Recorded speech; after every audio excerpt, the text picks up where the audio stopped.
এই তো সপ্তাহখানেক হবে নীলার বিয়ে ঠিক হয়েছে। যার সাথে নীলার বিয়ে ঠিক হয়েছে তার সাথে যদিও নীলার আগে থেকে পরিচয় ছিল না, তবে পরিচয় হবার একটা জোর প্রচেষ্টা চলছে বেশ। কিন্তু পরিচয় হবার পথেই নীলা জানতে পারে ছেলেদের বেশ কিছু আবদার পূরণ করতে হবে নীলার পরিবারের।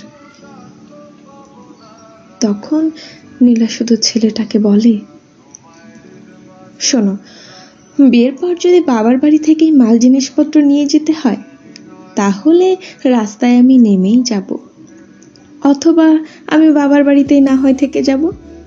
তোমার বাড়িতে যাওয়ার কি দরকার আমাকে বলবে?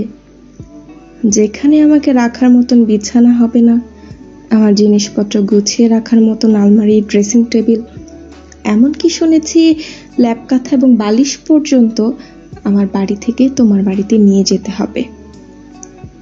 আচ্ছা, একটা কথা বলো তো, তুমি কি এতদিন গাছতলায় থাকতে, নাকি ঘরে কিছু নেই তোমার, শুধু তুমিই থাকতে?